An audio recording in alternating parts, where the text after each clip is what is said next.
તે કેવા દેહને પામે છે? ત્યારે શ્રીજી મહારાજ બોલ્યા છે, ધર્મગુણને આશ્રિત એવો જે ભગવાનનો ભક્ત છે તે ભગવાનની ઈચ્છાએ કરીને બ્રહ્મમય દેહને પામે છે. અને જ્યારે દેહને મૂકીને ભગવાનના ધામ પ્રત્યે જાય છે ત્યારે કોઈ તો ગરુડ ઉપર બેસીને જાય છે, અને કોઈ તો રથ ઉપર બેસીને જાય છે, અને કોઈ તો વિમાન ઉપર બેસીને જાય છે. એવી રીતે ભગવાનના ભક્ત ભગવાનના ધામમાં જાય છે. તેને યોગ સમાધિ વાળા છે તે પ્રત્યક્ષ દેખે છે. પછી હરિભક્ત ઠક્કર હરજીએ શ્રીજી મહારાજને પૂછ્યું કે કેટલા તો ઘણા દિવસ સુધી સત્સંગ કરે છે તો પણ તેને જેવી પોતાના દેહમાં અને દેહના સંબંધીને વિશે ગાઢ પ્રીતિ છે તેવી સત્સંગમાં ગાઢ પ્રીતિ થતી નથી. તેનું શું કારણ છે?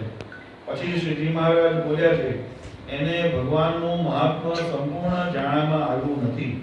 અને જે સાધુને સંગે કરીને ભગવાનનું મહાત્મ્ય પરિપૂર્ણ જાણવામાં આવે છે તે સાધુ જ્યારે પોતાના સ્વભાવ ઉપર વાત કરે છે ત્યારે તે સ્વભાવને મૂકી શકતો નથી.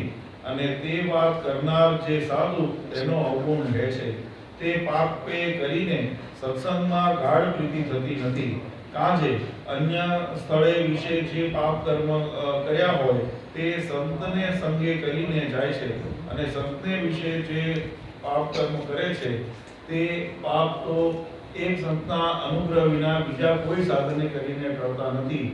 જે શાસ્ત્રોમાં કહ્યું છે, જે અન્ય ક્ષેત્રે કૃતમ પાપમ તીર્થ ક્ષેત્રે વિનશ્યતિ, તીર્થ ક્ષેત્રે કૃતમ પાપમ વજ્ર લેપો ભવિષ્યતિ. તે માટે સંતનો અવગુણ જો ન લે તો તેને સત્સંગમાં દ્રઢ પ્રીતિ થાય. ઇતિ વચનામૃત પ્રથમ સહજાન સ્વામી મહારાજ.